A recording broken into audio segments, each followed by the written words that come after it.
um encontro em que nós vamos tratar de um tema que me parece interessante, importante. Queria agradecer também as pessoas que estão nos acompanhando aí online. Todos já me conhecem, sou o Ricardo, né, da Cerqueira Leite Advogados. Estamos juntos lá em São Paulo com o escritório, em muitas atividades, e aqui no Rio também. Então eu e o Rodrigo vamos ter a oportunidade de tratar um pouco desse tema e eu espero que a gente possa fazer algo aí interativo para poder então alargar um pouco a visão acerca da questão da internacionalização, going global. Eu acho que se a gente sair e fizer uma pesquisa, né, dos empreendedores brasileiros, ou quaisquer empreendedores, fizermos a seguinte pergunta: você gostaria de ter ativos em moeda forte? Você gostaria de ganhar em moeda forte? O que você acha de ter aí uma atividade que te pague em dólar? O que você acha de ter uma atividade ou uma maneira de alocar os seus ativos líquidos ou ilíquidos em moeda forte? Muito provavelmente a resposta da plateia ou das pessoas com quem a gente falaria seria sim, claro. Não consigo imaginar alguém que pudesse ter alguma objeção, alguma resistência em ter ativos, em gerar receita em moeda forte. Mas há um paradoxo. Apesar desse desejo, são bem poucos empreendedores que conseguem trilhar esse caminho. Hoje a gente tem muitas alternativas de alocação de ativos líquidos fora do país, por meio das offshores, mas gerar receita em moeda forte ainda é algo assim, apesar de ser algo desejado, nem sempre é fácil. Eu espero que com aquilo que a gente vai tratar aqui hoje, eu trago uma ideia, trago uma metodologia, trago uma visão. Vou contar com o Renato aí, para ele ir me ajudando aqui. Eu não quero ficar na frente. Bom, esse sou eu. Fiquei bonitinho até na foto, né? Olha, você paga bem o fotógrafo, olha os milagres que eles fazem, né? Então sou eu aí. E estudei lá nos Estados Unidos, estava até conversando com o Paulo antes aqui, da Califórnia, eu tive uma experiência maravilhosa. Aquela coisa de universidade americana, cultura americana, na Califórnia. Então você junta entretenimento, conhecimento, cultura empreendedora, uma proposta acadêmica muito mais aplicada do que a proposta que a gente tem aqui. Foi uma experiência muito, muito bacana. E eu peguei, desde jovem, né, o vírus de falei, cara, eu tenho que trazer as empresas estrangeiras aqui para o Brasil, né, e enquanto escritório, a gente tem esse DNA. Quantos clientes estrangeiros a gente não atende? Né? Mais recentemente, eu comecei a pensar, mas espera aí, como é que a gente vai ajudar, né, os nossos empreendedores, o empreendedor brasileiro, a também fazer o caminho inverso, né, a ganhar em moeda forte? Vendo vários empreendedores que vieram ao Brasil, empresas de todo tipo de tamanho, a gente aprende muito. Eles fazem um planejamento adequado, eles estudam o mercado, aprendem o sistema legal, conhecem os seus clientes e as histórias de sucesso que a gente tem acompanhado são bacanas, são boas histórias. E com essa experiência, navegando aqui no empreendedorismo brasileiro, eu comecei a refletir quais seriam as vantagens para que o empreendedor brasileiro pudesse ter a mesma visão. Por que não ajudar os empreendedores brasileiros? Porque quem faz negócio no Brasil, Rodrigo, faz negócio em qualquer lugar. Sem dúvida.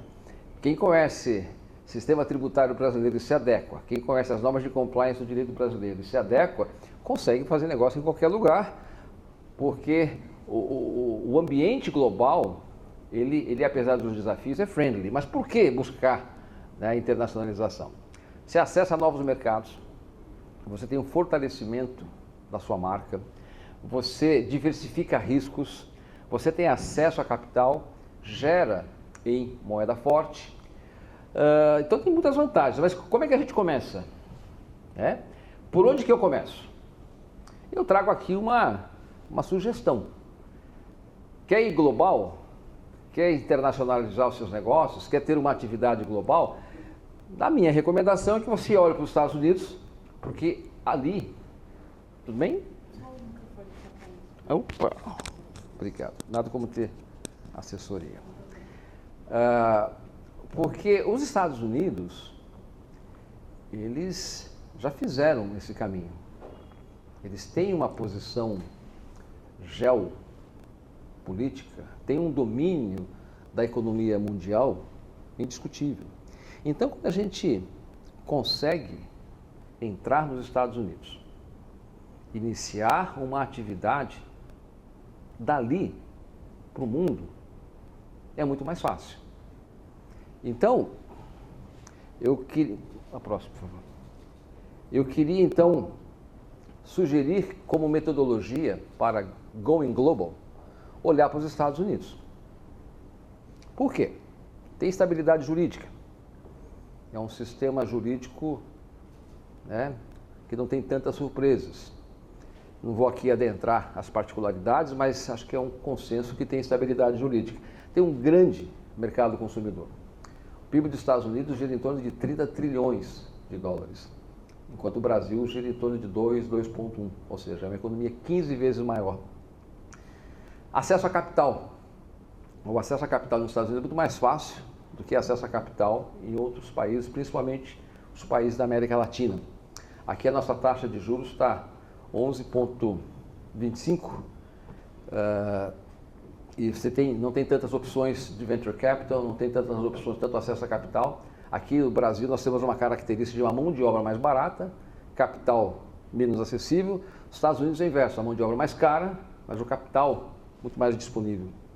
Inovação tecnológica, infraestrutura avançada, influência geopolítica, ambiente regulatório muito mais favorável. Já comentei sobre acesso a capital. Ambiente social e institucional pro-business.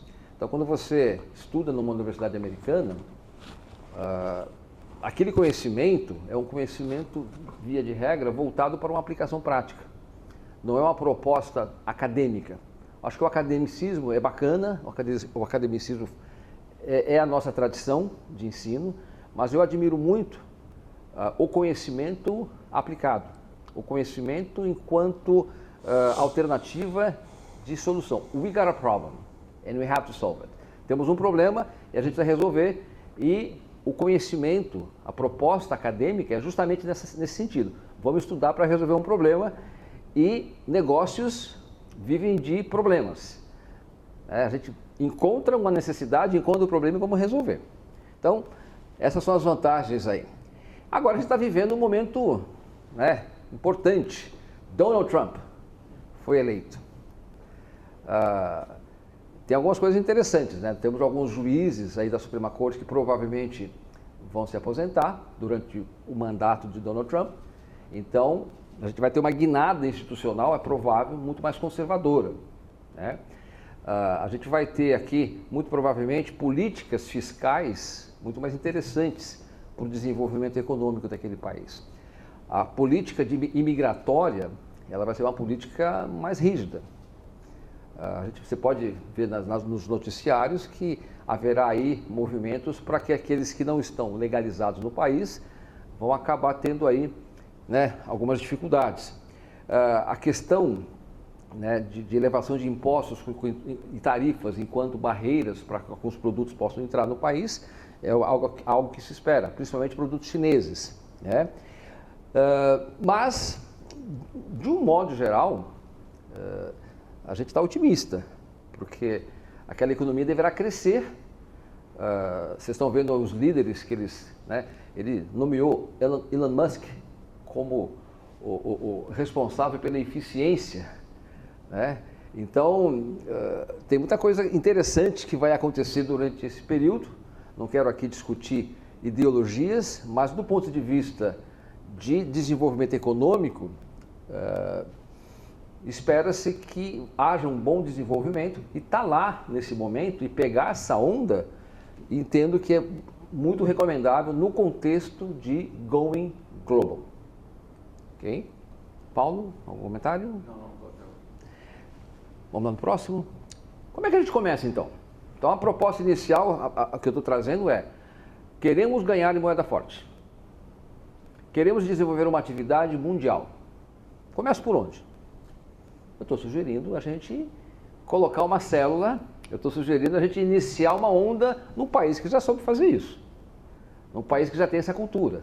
Num país que tem toda uma tradição de desenvolvimento econômico mundial. É a maior economia do mundo. Então, eu proponho aqui uma metodologia a partir de relacionamentos. E proponho 3 relacionamentos que entendo que são chave para que esse passo de se tornar global a partir dos Estados Unidos possa acontecer. Queria também comentar que quando você se constitui juridicamente nos Estados Unidos, tem uma empresa americana, você vai fruir de todos os benefícios institucionais de uma empresa americana. Então, por exemplo, eu estou nos Estados Unidos, quero abrir mercado em Portugal. O que eu faço? Ligo para a embaixada americana. Vou com o adido econômico da embaixada americana, porque eu sou uma empresa americana.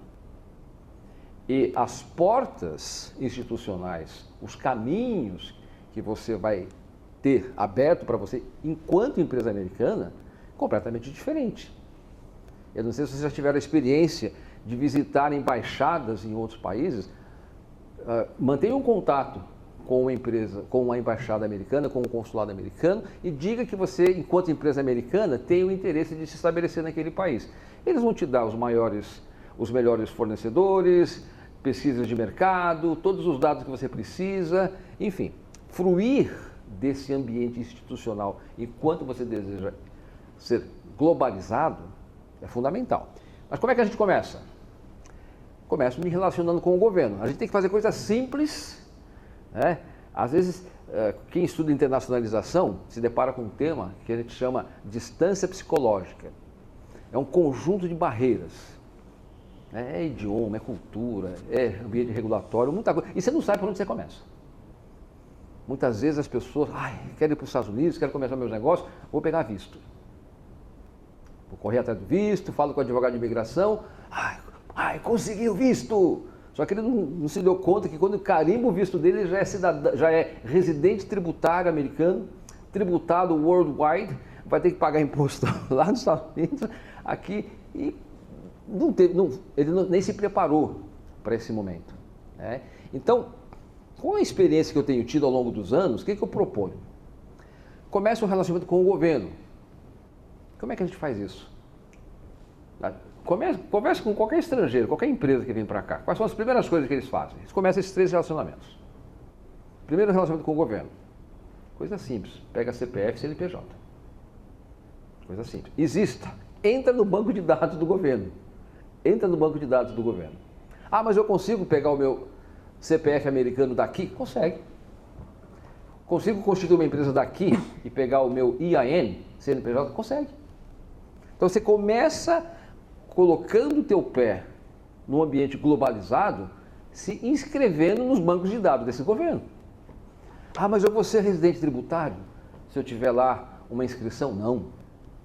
Essa inscrição que você tem é uma inscrição para você iniciar um relacionamento e, caso você pratique fatos geradores do imposto, então você vai entregar declarações e vai pagar os impostos.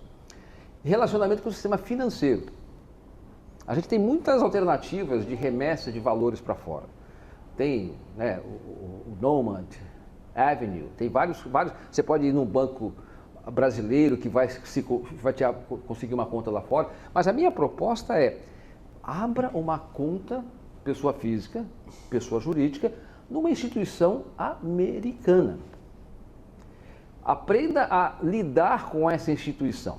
Aqui no Brasil, nenhum cliente vai fechar a tua conta sem te ligar antes. Olha, estamos com uma situação aqui, lá nos Estados Unidos, o cara fecha a tua conta, o compliance colocou a tua conta lá para fechar, e os caras se fecham e você fica sabendo só depois. Aí eles pegam o cheque e te mandam pelo correio o cheque do teu saldo, né? Aqui tem Pix, lá tem o Zelle, nem todos os bancos têm. Então, construir um histórico com o sistema financeiro é fundamental. Então, coisas simples, mas pilares importantíssimos. Começa um relacionamento com o governo, começa um relacionamento com o sistema financeiro e relacionamentos estratégicos. Conheço gente, participo de associações, participo de eventos, conheço liderança do tecido social. Esses 3 relacionamentos, se forem bem implementados, e eu vou falar um pouco mais sobre isso, você começa bem o seu processo de going global. Então, como é que eu começo lá com o relacionamento com o governo, né?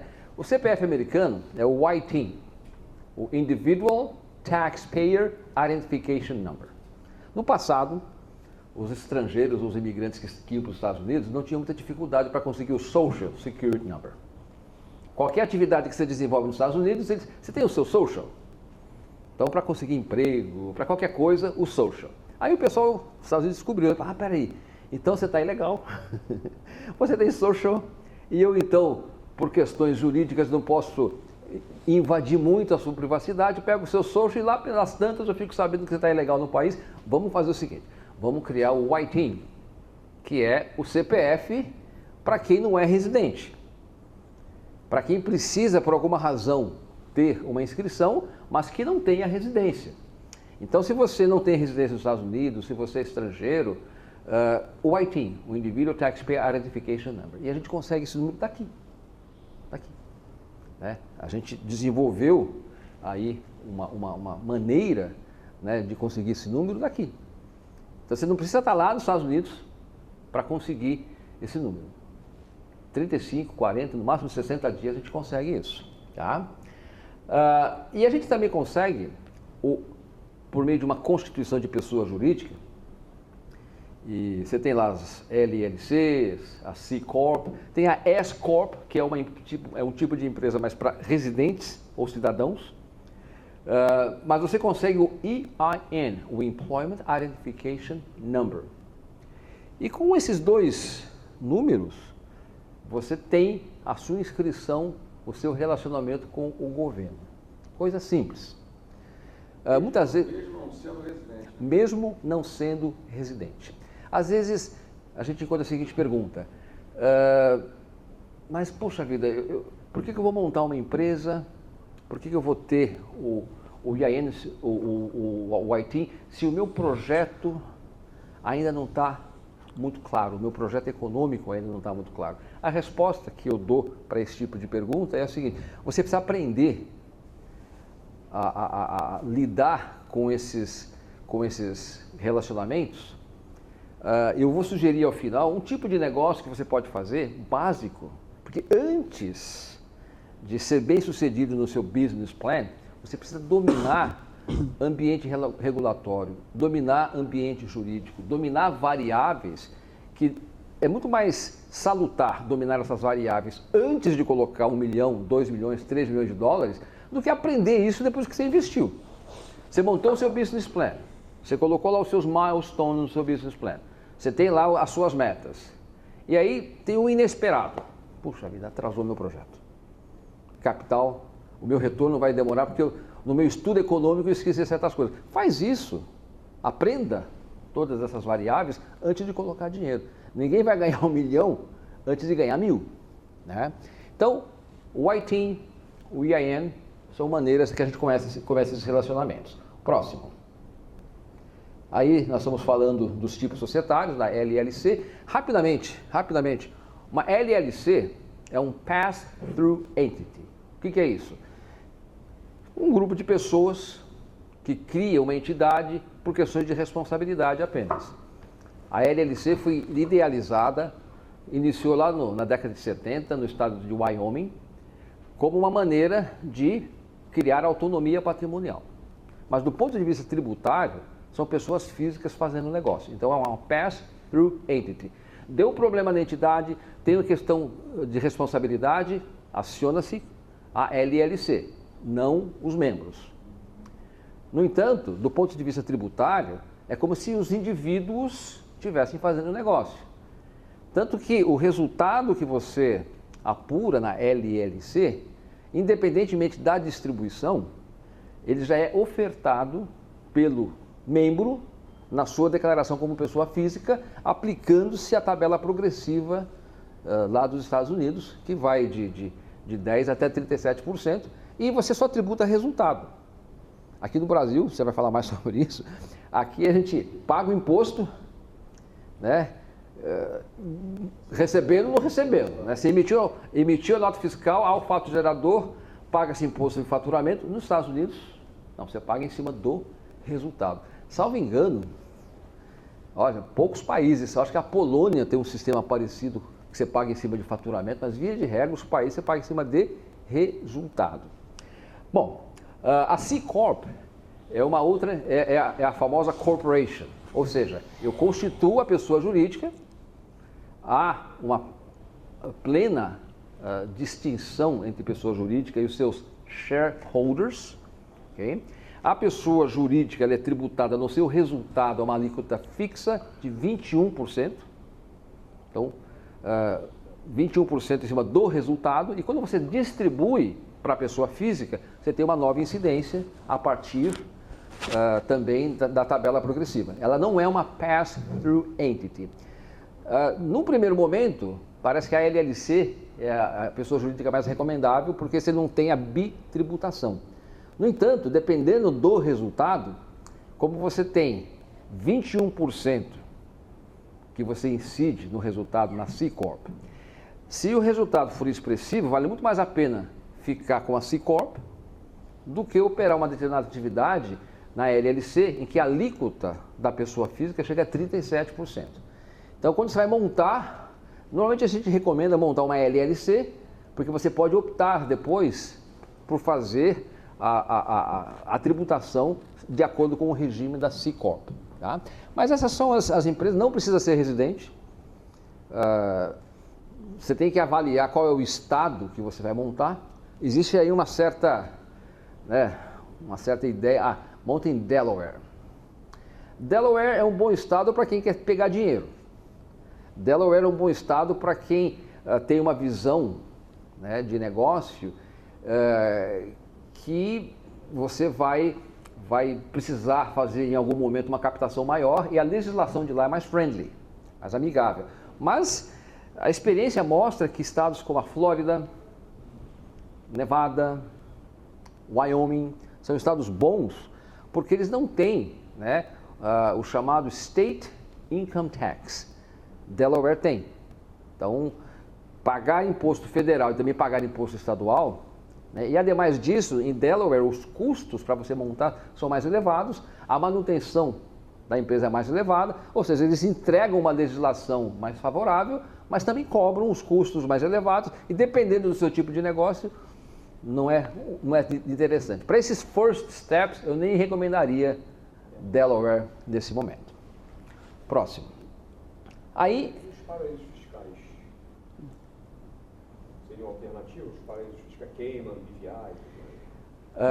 Veja, são alternativas dependendo do tipo de projeto que você tem, né? Para essa proposta de Going Global, que é uma proposta mais operacional, que você quer de fato se relacionar com o governo americano, você quer de fato se relacionar com o sistema financeiro americano, você quer de fato fazer lá esses relacionamentos, é um caminho. Você pode montar Cayman BVI e essa entidade participar, ser um membro de uma LLC ou mesmo shareholder numa C Corp. Mas é um modelo um pouco mais sofisticado, aplicável sim para um determinado plano de negócio, mas a proposta que eu trago aqui é até acadêmica, sabe? Eu dei aula de inglês por 10 anos e meio que dividi, né? Básico, intermediário, avançado, e eu acho que tudo na vida tem que aprender. Então, o empreendedor quer se globalizar. O que ele tem que aprender? Ele tem que aprender a lidar com a maior economia do mundo. Então, nesse processo de aprender a lidar com a maior economia do mundo, que tem uma proposta até acadêmica, eu começaria me constituindo lá. Eventualmente, surgiu um negócio. Opa, o investimento é maior. Peraí, então vamos avaliar agora uma nova estrutura, porque eu já domino aquele ambiente. Constituir, né, BVI, constituir Cayman, constituir qualquer outra offshore, você tem os custos da constituição, os custos da manutenção ali, e também tem os custos da constituição da manutenção nos Estados Unidos. Mas sim, é uma alternativa. Sobre o sistema financeiro, eu tive algumas experiências interessantes. Abri algumas contas remotamente, né? Conversamos lá com alguns bancos. Você aceita a procuração para abertura de conta? Aceito. Não precisamos estar presente, porque via de regra os bancos americanos, eles, por regra de compliance, eles querem que você esteja presente para abrir a conta. Mas nós conseguimos abrir conta no Chase, né? Conseguimos abrir conta no Wells Fargo e abrimos várias contas aí para os nossos clientes nesse processo. Lá pelas tantas, olha, a gente errou. Na verdade, a nossa regra de compliance aqui quer que esteja presente. E tinha umas 20 contas abertas. Os caras só encerraram. Foi uma situação complexa. Felizmente, a gente tem agora alguns outros parceiros, né, bancos regionais, bancos sólidos, que fazem, a gente faz o compliance, entrega para eles, olha, não tem nenhum problema criminal, não tem nenhum problema que possa impedi-lo de ser um cliente. Eles fazem uma chamada de vídeo e a gente consegue abrir a conta remotamente, consegue cartão de débito, cartão de crédito, para que você comece a sua vida financeira com uma instituição financeira. Essa abertura de conta atrai posto de segurança lá? Os ativos... Esclarecimento, né? Sim, lá nos Estados Unidos você tem o chamado State Tax. Né? O State Tax, para quem não é residente, tem uma isenção de até $60 mil. Isso é caso de esclarecimento. Acima de $60 mil, a alíquota é 40%. Então, quando... Pega todos os bens, inclusive do Brasil? Se você for residente tributário americano, sim. Se você não for residente, só com uma conta? Se você não for residente, mas o ativo estiver lá, pega. Se for superior a $60 $60 mil? mil. Então, você tem que constituir a sua atividade, os seus ativos, de uma maneira a evitar esses efeitos. Né? Daí talvez aquela estrutura via BVI, para que você seja uma entidade estrangeira, fugindo da legislação sucessória dos Estados Unidos, e também a figura do trust, que pode ser uma alternativa. O trust... Uma conta conjunta, né? Se é quando for conjunta, se um dos... Conta conjunta, o ativo fica com uma pessoa, ou monta-se uma LLC, deixa o ativo na pessoa jurídica, né? Mas compra uma casa em Miami, no meu nome. Se você não colocar isso numa LLC, ou não colocar isso num trust, e sobreveio o falecimento, passou de $60 mil, você tem aí o State Tax. E no caso da LLC, quer dizer, a LLC não vai morrer, então... A LLC não morre. Continua sendo a dona da casa, né? Continua sendo a dona da casa. O que você pode fazer, você pode montar uma estrutura offshore. Essa estrutura offshore é a proprietária da LLC. E a LLC, então, é a dona do ativo. E você está levando para fora dos Estados Unidos as pessoas físicas que não vão se submeter à legislação sucessória. A sofisticação da estrutura vai depender muito dos ativos que você tem. Mas essa é uma alternativa largamente utilizada. Esses ETFs aí que estão sendo vendidos aí a rua também pode dar esse tipo de problema?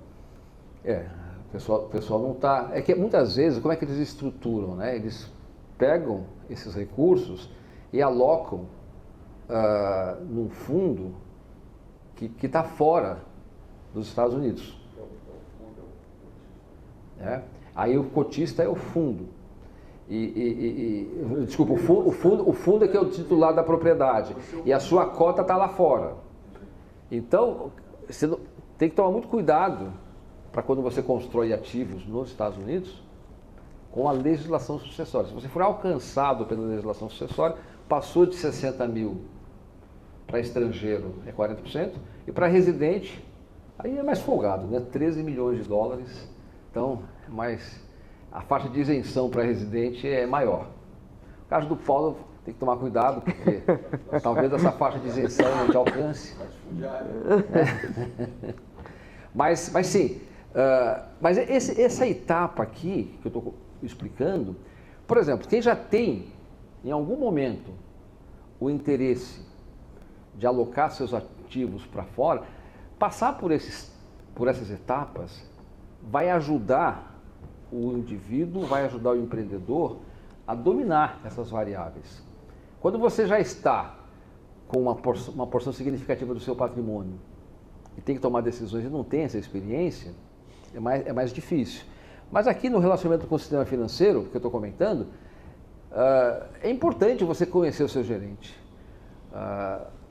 transacionar, dominar as variáveis de sistema, que aquele ditado, o diabo mora nos detalhes, é muito verdadeiro. É muito verdadeiro. Se você não domina, a ignorância gera medo, e o medo paralisa. Né? Próximo. Aí eu sugiro a construção de relacionamentos estratégicos.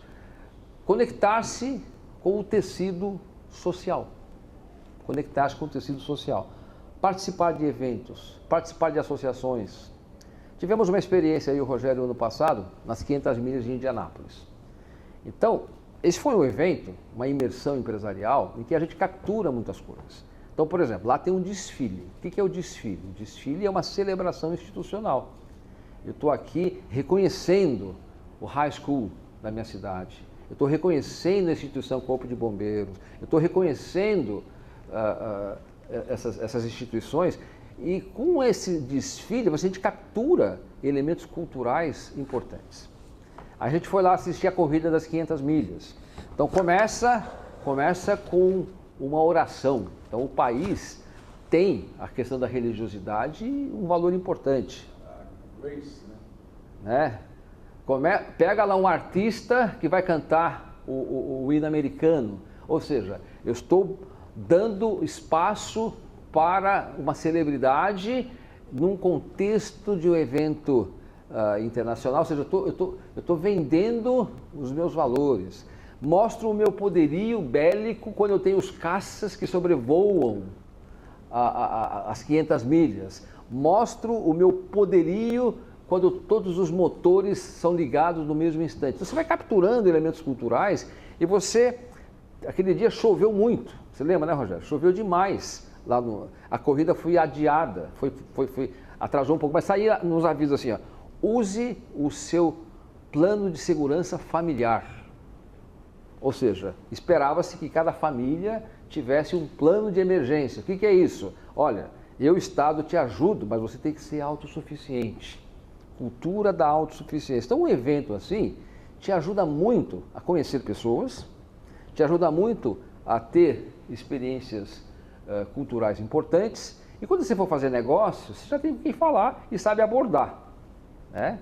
É muito importante. A gente, uma vez por ano, a gente faz essa imersão empresarial com esses propósitos, para ajudar nesses relacionamentos. Por fim, como é que a gente faz algo que ajuda, que implementa tudo isso e te entrega um resultado, né, factível? Você pode ser a pessoa mais rica fora dos Estados Unidos, mas se você não tiver um credit score, você está fora da atividade econômica.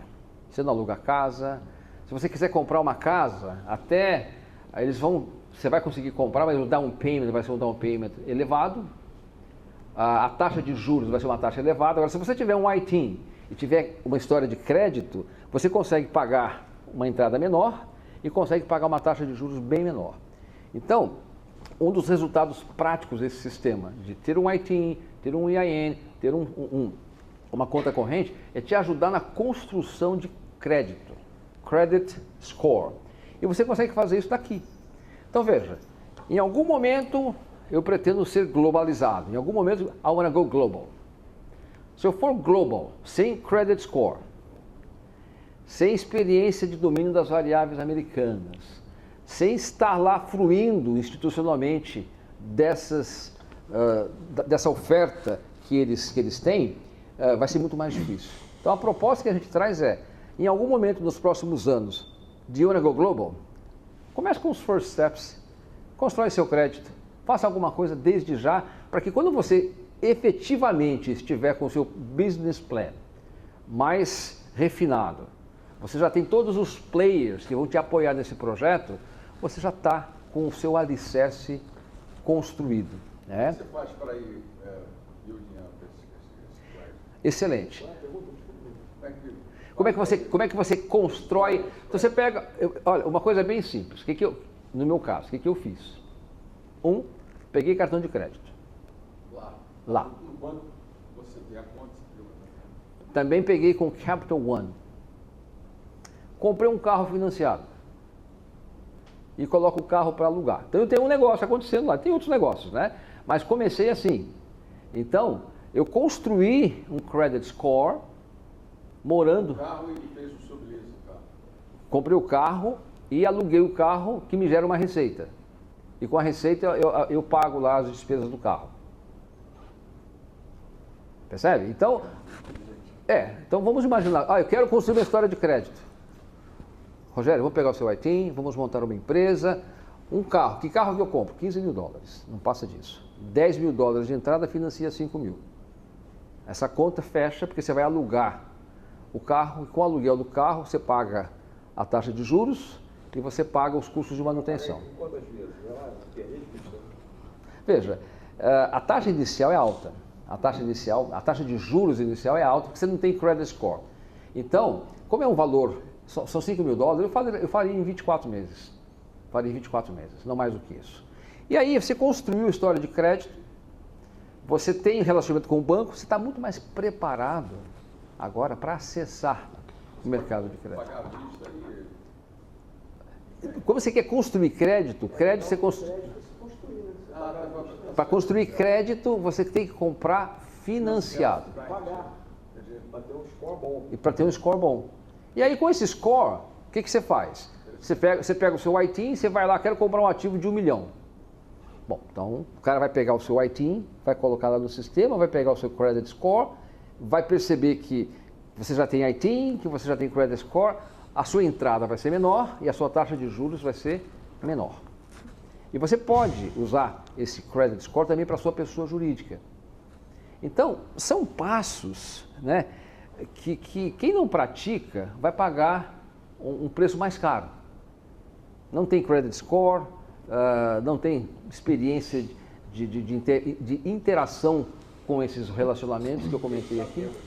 Ninguém sabe quem você é e você já é residente tributário pagando imposto lá para os Estados Unidos e vai ter que aprender tudo isso estando lá, pagando a sua sobrevivência em dólar. Um credit score você não constrói da noite para o dia, você demora pelo menos de 6 a 8 meses. Então, por isso que, já em tom de encerramento, aqui passando a palavra para você, Rodrigo, quer ir global, põe o pé na maior economia do mundo. Dali, você ganha o mundo. Essa sua palestra, sua apresentação, ela está voltada mais para a pessoa jurídica, mas vale para a pessoa física também. Vale para a pessoa física, por quê? Porque não há internacionalização de empresas sem internacionalização das pessoas. Então, quais são os erros, já encerrando, né? Quais são os erros que as pessoas cometem? Pegam o visto e não reconhecem os efeitos do visto, os efeitos tributários. Não constroem história de crédito. Esse visto ao qual você se refere, que visto não é um visto normal para entrar nos Estados Unidos, é outro visto. Você tem vários vistos que você pode, né? Por exemplo, você tem lá o EB2NIW, que é um visto para quem é um profissional e que tem um projeto. É um visto bem né? Você não precisa fazer um investimento tão alto para implementar o seu projeto. Você pode também ter um visto de investidor, que é o EB5, é um investimento maior. Você pode também, dependendo se você tiver dupla cidadania, você pode conseguir lá um outro visto, que é o E1, E2. Uma palavrinha, uma palhinha antes de passar para o Rodrigo sobre essa questão dos vistos, é muito interessante. Os vistos, você tem vistos temporários e vistos que te dão a permanência. Né? Tem mais de 100 vistos, mais 100 tipos de vistos, né? Mais de 100 tipos de vistos. A gente só que não conhece nada aqui nessa situação. Eu acho 4 ou 5 na americana, né, Alexandre? Eu tenho lá uma facilidade que eles tinham, hoje nem tem mais serviço. Eles, quando eu precisei renovar meu visto, eles me deram um que é o de turismo e business. B1, B2. O B1, B2. Só que esse visto é um visto temporário, você vai ficar no máximo 6 meses lá. O visto de residente, né? Então, por exemplo, se você é graduado, tem 5 anos de experiência e tem um determinado projeto, você consegue se qualificar para o EB2NIW. Esse visto te leva ao Green Card. Ok? Se você... Esse daí EB2NIW. Então, o projeto desse EB2 tem que ter um projeto. Tem que ter um projeto. Tem que ter um projeto para que você possa, então, demonstrar aos Estados Unidos que o seu conhecimento, a sua capacidade de investimento, a sua formação é interessante ao país. E o nível de aprovação desse visto, pelo menos durante o período Biden, é um percentual elevado. Um outro visto é o EB1NW, ou seja, o EB1 ele é um visto para quem tem trabalhos publicados, para quem é professor, para quem demonstra um certo destaque na sua própria atividade. O governo americano abre as portas. Tem o EB5, para quem investe pelo menos $800 mil. Isso para o Brasil, né? Mundial. Mas, Mundial. Alguns vistos dependem de tratados. Por exemplo, o E1. Portugal tem tratado agora. E1 e o E2 tem uma lista de 81 países que tem tratado com os Estados Unidos que você consegue esse visto, o E1 e E2. O investimento é muito menor. Né? É bem menor. Você só tem que ter controle acionário. Compra uma franquia, compra uma pizzaria nos Estados Unidos. Eu sou italiano, vou montar uma pizzaria, consigo lá o meu visto E1. Não pode ser imóvel, né? Tem que gerar emprego. Tem que gerar emprego. Uma construtora, eventualmente, pode ser. Mas comprar só o imóvel não dá. Você tem também o L1, L2. Eu monto uma empresa no Brasil, monto uma filial, monto uma empresa nos Estados Unidos vinculada e como executivo dessa empresa eu sou transferido para lá. E o L1, L2 o L2 é para a esposa. Né? Então tem várias alternativas. Como é que faz a questão do visto? Senta, explica o seu projeto, o que você quer. Vamos fazer um questionário, qual é a sua formação e a partir disso escolhe-se o tipo de visto. Mas eu sempre recomendo começar por esses caminhos aqui. First steps. Construa seu crédito. Baby steps. Tenha a sua história com o governo americano. Tenha a sua pessoa jurídica. Construa uma atividade financeira. E a partir disso, você vai estar muito mais preparado para dar um passo maior. Isso funciona. A gente tem visto os nossos clientes fazer coisa parecida. Né? Eles vêm, fazem o vetting process, né? Pergunta, faz alguma coisa, monta a pessoa jurídica, aí depois quando eles vêm... Agora, o Trump está com uma promessa, né, de campanha, dizendo o seguinte, olha, o pessoal que está estudando nos Estados Unidos, se você se formar nos Estados Unidos, eu te dou green card. Pois é, quero que você fique aqui. Para que eu vou liberar uma mão de obra super qualificada para trabalhar em outro país, sendo que ela foi formada aqui nos Estados Unidos?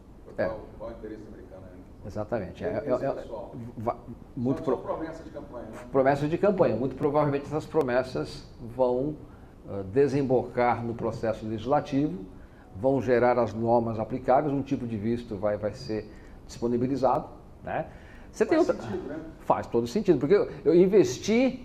4 anos 4 anos.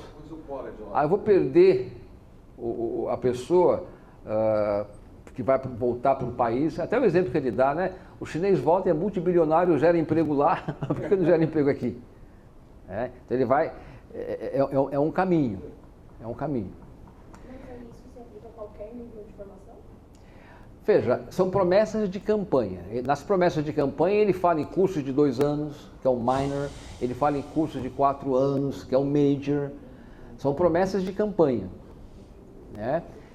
Agora, como ele vai ter poder legislativo para cumprir as promessas de campanha, dominando o Senado e muito provavelmente a Câmara dos Deputados...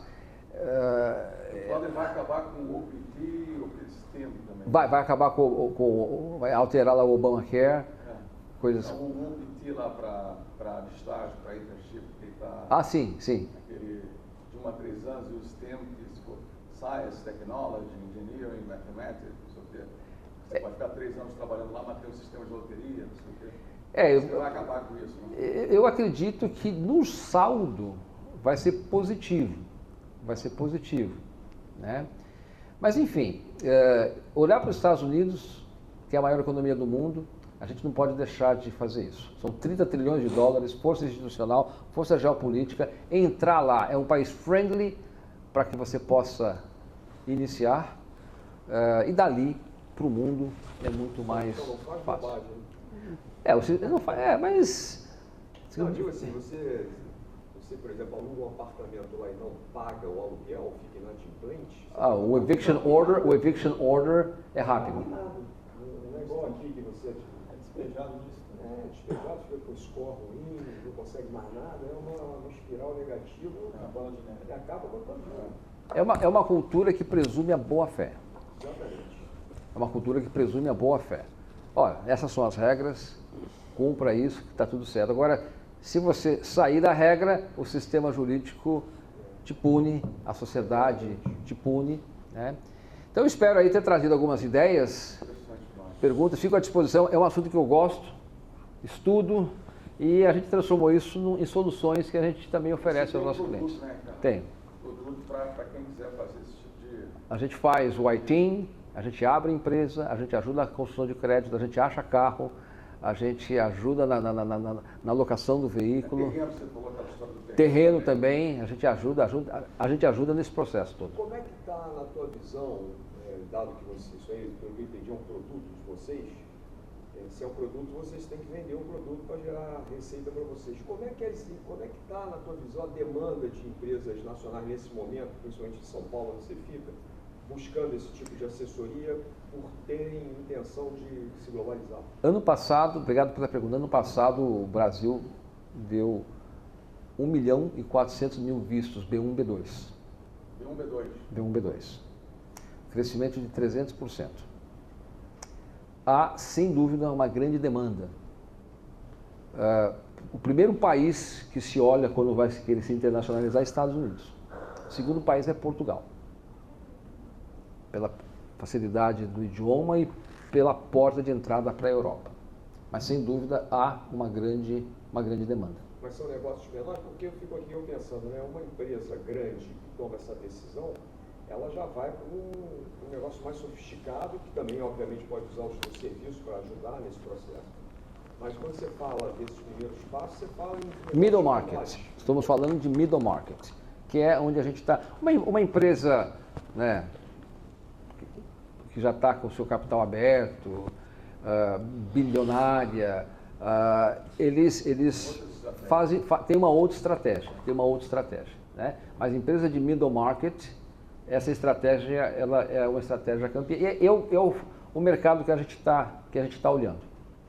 Tá bom? Espero ter trazido ideias, fico à disposição depois para discutir algumas coisas. Rodrigo, desculpa se eu me estendi um pouco, mas eu vou deixar agora você aí para fazer aí as suas ponderações e as suas discussões, por favor.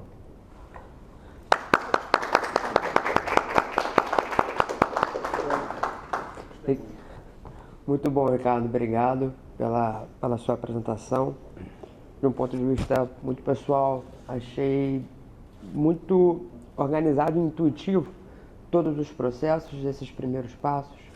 que as empresas e as pessoas físicas e empresas brasileiras precisam fazer para se estabelecer no exterior, com foco nos Estados Unidos. Achei realmente muito prático e que permite que a gente visualize claramente por onde começar. Agora, ouvindo a sua apresentação e as perguntas que surgiram, eu fiquei aqui pensando comigo como poderia contribuir para a discussão que a gente está tendo hoje aqui nessa manhã. E o que talvez fosse pertinente a gente comentar seja sobre o maior protagonismo que as pessoas físicas vão passar a ter neste processo, em detrimento de estruturas já tradicionalmente adotadas via offshore, via fundos de investimentos offshore e tudo mais, em função de uma profunda alteração na legislação tributária ocorrida esse ano e cuja implementação deverá implicar um maior protagonismo das pessoas físicas e uma reflexão com relação a estruturas tradicionalmente adotadas via pessoas jurídicas ou fundos de investimentos, sobretudo em paraísos fiscais.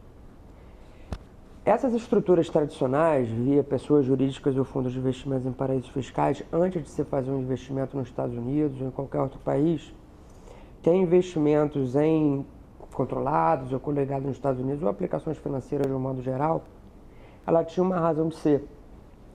A legislação tributária brasileira praticamente induzia as empresas, as pessoas e empresas brasileiras a utilizar esse tipo de estrutura. Por quê? Primeira razão é porque os investimentos feitos por pessoas físicas no exterior não estavam sujeitos às regras de compensação entre ganhos e perdas.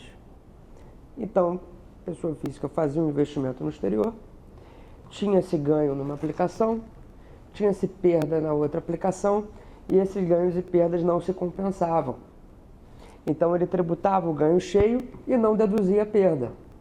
Então, se colocar uma estrutura de pessoa jurídica como uma pessoa interposta entre a pessoa física brasileira e o investimento no exterior, servia para que a contabilidade da pessoa jurídica ou do fundo de investimento no exterior servisse como uma espécie de clearance entre os ganhos e as perdas, e a pessoa física no Brasil apenas reconhecesse como uma receita dela o resultado líquido positivo das aplicações. Esse é um primeiro motivo.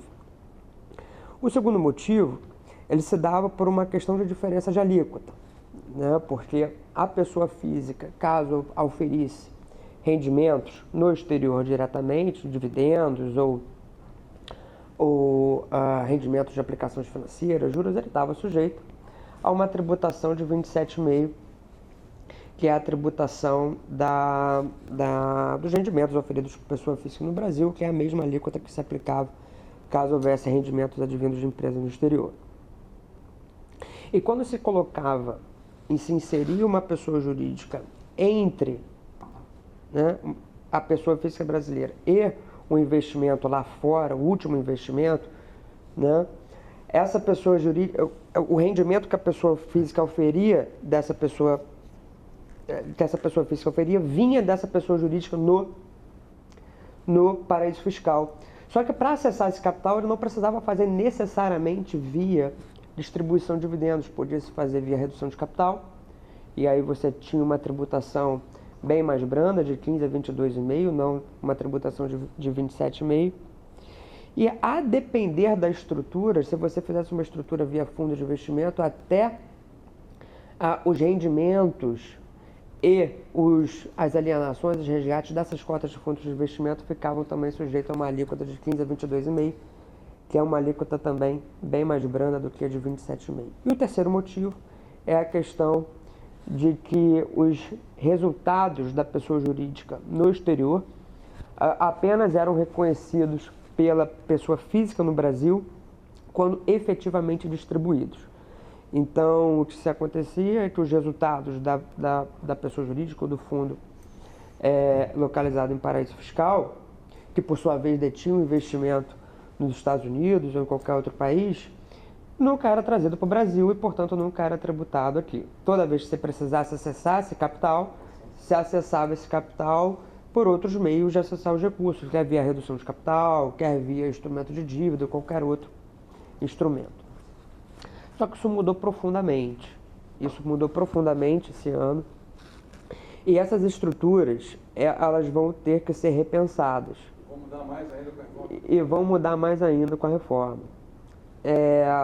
Tanto do ponto de vista tributário... Então, veja, só para consolidar bem o conceito. A legislação tributária brasileira, ela induzia o investidor brasileiro a estruturar empresas ou fundos de investimento em paraísos fiscais para que se pudesse fazer os investimentos em paraísos, nos países pretendidos como Estados Unidos, Europa, qualquer outro. A legislação tributária fazia essa indução, não era um benefício, era uma indução para isso pelo desenho da legislação tributária brasileira. Mas isso mudou esse ano. E o que essa mudança basicamente implica? Praticamente endereçar todos esses pontos que eu comentei que induziam a constituição de empresas offshore ou fundos de investimento lá fora como veículo de investimento nos Estados Unidos. Por quê? Primeiro que a legislação tributária passou a permitir a compensação entre ganhos e perdas de aplicações financeiras e investimentos no exterior. Então, a pessoa física, hoje em dia, quando faz um investimento lá fora, ela pode fazer compensações entre ganhos e perdas entre aplicações financeiras e investimentos incontrolados e coligados no exterior. Tá? Então, ela não precisa mais, por esse motivo, utilizar uma estrutura de pessoa jurídica ou de fundos de investimento que servisse como uma espécie de câmara de compensação entre esses ganhos e perdas. E a legislação tributária, ela, inclusive, para esse caso, ela está mais benéfica do que as aplicações financeiras para investimentos no Brasil, porque você pode fazer compensação entre ganhos e perdas entre aplicações financeiras. Se houver perda, você pode compensar com os lucros das suas controladas no exterior, e se ainda assim houver perda, você pode compensar com ganhos de período subsequente. Isso não acontece no Brasil. Então você passa a ter um estímulo maior para que, se a pessoa física faça um investimento diretamente nos Estados Unidos ou em outro país, sem necessariamente passar por uma estrutura via Cayman, BVI, etc. O segundo motivo que vai fazer certamente, e já está fazendo, com que essas estruturas sejam repensadas, se dá por conta da alíquota, né? Porque com a nova legislação, tanto as aplicações financeiras quanto os resultados aferidos pelas pessoas físicas em suas controladas ou coligadas no exterior, elas vão estar sujeitas a uma alíquota flat de 15%. Tá? Então, uma alíquota que no mercado acho que há um consenso de que é uma alíquota fair. A alíquota de ganho de capital, né? É a mais baixa. A mais baixa. A mais baixa. Esse ponto do ganho de capital é importante, porque o que a alíquota de 15% é aplicações financeiras e resultados controlados e coligados no exterior. Isso não significa dizer que qualquer ganho da pessoa física no exterior está sujeito a 15%. Então, no exemplo que o Ricardo deu, se uma pessoa física tem um imóvel no exterior e vende esse imóvel no exterior, ele vai estar sujeito a 15% a 22,5%.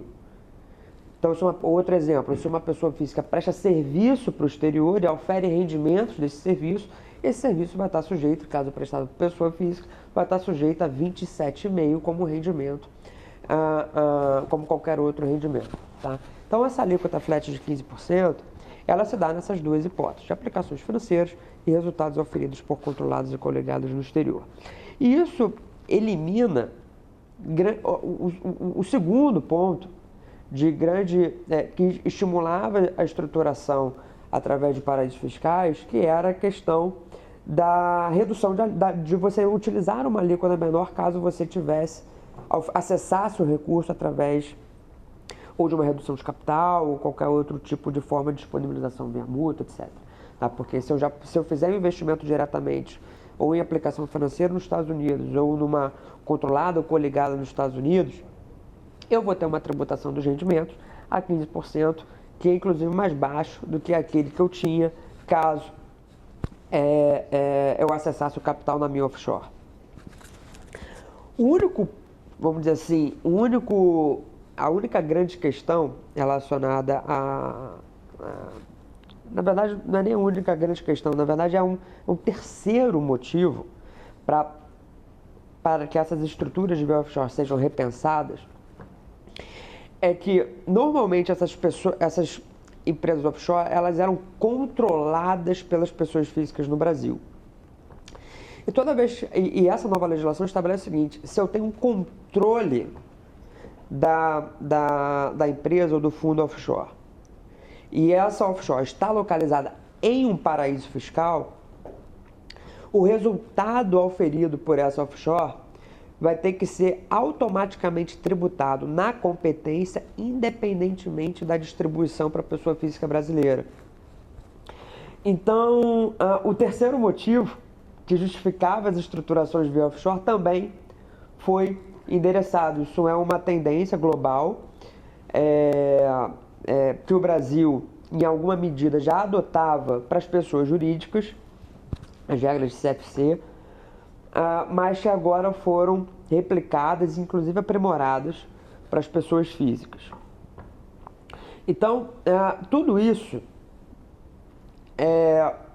justifica e leva a uma tendência que as estruturas de investimento via offshore ou via pessoa jurídica direta no Brasil, né, uma PJ investindo diretamente nos Estados Unidos, passa a se justificar em casos muito específicos e não mais em uma aplicação transversal para absolutamente todo e qualquer caso de investimento lá fora. Você pode continuar tendo situações em que estruturas como essa ou que investimentos via pessoa jurídica continuam se justificando, sobretudo quando você tem uma necessidade de um aporte de capital de maior vulto, ou então um compartilhamento do custo do investimento. Então, uma coisa sou eu investir diretamente nos Estados Unidos, outra coisa sou eu investir num projeto nos Estados Unidos, mas com recursos compartilhados eventualmente entre todos aqui. Não seria melhor, eventualmente, constituirmos uma pessoa jurídica, constituirmos um fundo para que daí sim fizéssemos um investimento, né? Você tem questões de captação, de obtenção de crédito, ter obtenção de crédito, ter acesso ao crédito via pessoa jurídica, tende a ser mais fácil, regras de governança, regras de compliance. Sim, você tem outros motivos que podem justificar e permanecer justificando o investimento por pessoas jurídicas. Você está dizendo que o investimento de pessoa física no exterior foi desencorajado? Pessoa física? Não, estou dizendo desencorajado.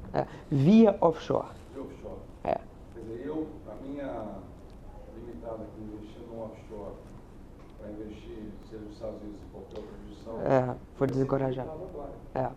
Eu entendi isso da realização. Exato. Independente da realização de qualquer distribuição. Exato. E quando você apura o resultado do balanço, acabou. Se for controlador e tiver em paraíso fiscal, o que vai justificar um investimento direto da pessoa física nos Estados Unidos. É isso que eu ia comentar contigo. Na verdade, você está favorecendo a constituição em países que não são paraíso fiscal. Exato. Como você tem algumas consequências tributárias indesejadas no Brasil, caso você estruture o investimento via offshore, via paraíso fiscal, você estimula também que os investimentos sejam feitos diretamente em países que não sejam considerados paraísos fiscais e você gera um maior protagonismo, inclusive, das pessoas físicas nesse processo, que elas não tinham até pouquíssimo tempo atrás. Tá? Então, hoje, talvez o recado que eu gostaria de passar, seja esse. A legislação tributária hoje, ela favorece e induz os investimentos feitos por pessoas físicas brasileiras em jurisdições que não sejam consideradas paraísos fiscais, sem que se precise adotar estruturas societárias, muitas vezes complexas e custosas, por uma questão de complexidade e sofisticação, muitas vezes inviabilizava o investimento. Então, talvez, acredito... Mas tem essa questão de, se você fizer um investimento direto no exterior por pessoa física, por exemplo, nos Estados Unidos, você pode cair para o outro lado na questão mas se você constituir a pessoa jurídica e o ativo pertencer à pessoa jurídica, está resolvido. Não, sim. A questão que o Rodrigo tá levantando é que offshore em paraíso fiscal não resolve mais o problema que resolvia antes, pelos 3 pontos. Agora, participação direto... Se você daqui participar de uma LLC... Nos Estados Unidos... Se é dono do imóvel... Exatamente. Aí é uma outra situação. Porque não está no paraíso fiscal. Não estar no paraíso fiscal, isso é um ponto importante. É não estar no paraíso fiscal. E uma outra situação que dispara as mesmas regras, caso estivesse no paraíso fiscal, é não ter renda passiva própria superior a 60%. O que é renda passiva própria? Dividendos, aluguéis, royalties. Então, por exemplo, eu pessoa física, constituo uma empresa nos Estados Unidos, coloco uma patente, uma marca qualquer nessa empresa nos Estados Unidos, e o que essa empresa ofere é exclusivamente a receita de royalties. Ele vai cair na mesma regra caso estivesse um paraíso fiscal. Tá? Mas para empresas operacionais e que não tenham um percentual superior a 60% de renda passiva, você de fato acaba tendo além de eliminar todas aquelas induções para offshore, você permanece como o Rogério sempre coloca, com a beleza com a beleza de você só ser tributado no momento da efetiva distribuição. Então, eram essas as considerações que eu gostaria de fazer com relação às estruturações no exterior e fico à disposição. A pergunta para os dois aqui é, de tudo isso que vocês falaram, qual seria, em princípio, uma estrutura mais interessante, seja tributação aqui no Brasil, seja em função não só da tributação, mas depois sobre inheritance tax lá nos Estados Unidos. Qual seria assim, uma estrutura mais interessante? Talvez pudesse ser claro que isso vai depender de caso a caso, mas... Constitui uma pessoa jurídica, via de regra uma pessoa física no Brasil, constitui uma pessoa jurídica nos Estados Unidos, membros de uma LLC, e você pode pegar a sua participação, aí vai depender do montante envolvido, e colocar num trust. Trust fora também. Então, aí o trust pode ficar até dos Estados Unidos. Aí o trust, ele basicamente ele vai obedecer às ordens que você der a ele vai obedecer às orientações. Então, em caso de falecimento do sócio tal, a participação acionária deve ir para fulano. E o custo o custo de manutenção de uma LLC, de construção... Obrigado pela pergunta. No Brasil, quando você monta uma pessoa jurídica, você tem que pelo menos pagar aí um salário mínimo por mês para o contador. Né? Nos Estados Unidos você não precisa, você mesmo faz a sua contabilidade, não há obrigações acessórias mensais, você tem que informar o beneficiário final. Agora, a exemplo do Brasil, você tem que informar lá também. Ao final do ano você tem que fazer a renovação do seu registro no Estado e as declarações ao IRS. Então são 3 momentos de compliance que você faz ao longo do ano. Então o seu custo de compliance é bem menor do que o custo de compliance no Brasil. Você vai gastar de compliance nos Estados Unidos mais ou menos por ano uns $1.200 de compliance. A constituição da empresa vai depender do tipo de empresa, mas você vai estar, nós estamos falando aí da casa de 1.000 a 2.000 dólares. E o trust? O trust, um pouco mais, 2.500, 3.000 dólares para constituir. Mas o trust, você necessariamente precisa do trust? Precisa do quê? Do trust? Tem outra maneira, né? Que às vezes as pessoas deixam uma procuração. Né? O que muitos fazem, né? E você transfere as cotas. Não estou aqui pregando, estou falando da prática, né? O correto é você constituir 2 pessoas jurídicas. Mas muitos deixam uma procuração firmada para poder passar as cotas antes do seu... É quase uma procuração em causa própria, né? Não, mas você passa para alguém, você passa para o seu herdeiro e aí você usa aquela procuração fazendo a alteração lá no Estado. Tá?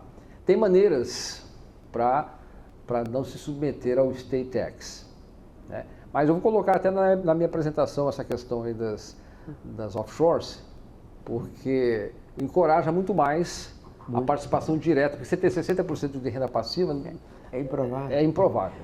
É improvável. Só concordo com a estrutura que você comentou, Ricardo, e ela evidencia que não faz sentido, em boa parte dos casos hoje em dia, você fazer a estruturação de investimento via offshore. Então você constitui diretamente a LLC, depois você constitui, trouxe e opera dessa forma. Recentemente a gente teve, recentemente eu digo segunda-feira agora, um caso rigorosamente a esse que você está relatando, e é quase um cacuete das pessoas a considerarem constituir empresas offshore em paraíso fiscal para se ultimar o investimento em um país de jurisdição com tributação normal. E isso não vai ser mais uma panaceia para todos os males, já está sendo efetivamente alterado, tanto do ponto de vista de investimento quanto do ponto de vista de produto financeiro, bancário, que vai passar a ser oferecido. O que pode ser considerado, do ponto de vista americano, é você buscar uma jurisdição que tenha um tratado mais favorável com os Estados Unidos. Então nós não estamos falando de paraíso fiscal, estamos buscando um ordenamento jurídico cujo tratamento tributário seja mais favorável para não residentes. Porto Rico. Então você pode escolher alguns países que tenham... O Rico ainda tem a vantagem adicional de ser, por ser território americano, ele é sujeito ao regime fático, então você não precisa, cria uma camada de proteção maior, porque você não precisa se submeter ao regime mundial, né, que todo mundo troca informação com todo mundo. Você é obrigado a prestar informação para os Estados Unidos, mas morre ali. Então, mais uma vez, né, a sofisticação da sua estrutura vai depender dos ativos que você deseja movimentar. Se a gente está falando de uma alocação de ativos, se nós estamos falando de uma atividade operacional. Agora, a experiência mostra que quando a gente vai por esses passos aqui, você fez o básico para conseguir navegar. Um empreendedor que não tem um credit score nos Estados Unidos não tem nada. Não tem nada. Né? Pessoal, eu vou te falar, eu não tinha olhado por esse enfoque, faz todo sentido. Para o middle market, principalmente, né, o cara começar, quer dizer, dar um passo para trás, no sentido de que antes de pensar em fazer alguma coisa, essas 3 questões, a princípio simples, como você colocou, mas faz uma diferença danada. Faz uma diferença danada. Eu coloco isso por ver empreendedores que na prática tiveram situações terríveis, visto L1 para transferência de executivo. Eu tenho uma empresa aqui, montei uma empresa lá e eu sou o principal executivo, consegui o meu visto, fui para lá, 2 anos de visto, fiz investimento, renovação, não renovo. Consequência, estou lá com todo o meu patrimônio e estou ilegal no país. Então, o que faltou aí? faltou o dever de casa. Faltou alguém com uma visão holística para dar essa solução. Situações em que a pessoa pega o visto EB2NW, qualquer outro visto, chega no país, não tem credit score, e descobre que vai ser tributado nos dois países. E a principal renda que ele tem no momento para conseguir começar a sua vida é dividendo no Brasil, que é isento. Aí ele aprende que vai ter que informar os dividendos para o IRS. Ah, mas tem reciprocidade, você pode deduzir os impostos que você paga aqui e reduzir da base que você paga, mas aqui você não paga nada. Ou seja, você entrou na tabela progressiva de resultado do direito americano de 10% a 37% e não sabia. Então, passar por esses passos é fundamental. No final do dia, se você não tem essa experiência, acaba saindo caro, né? Então, esse é o nosso recado. Paulo, amigos.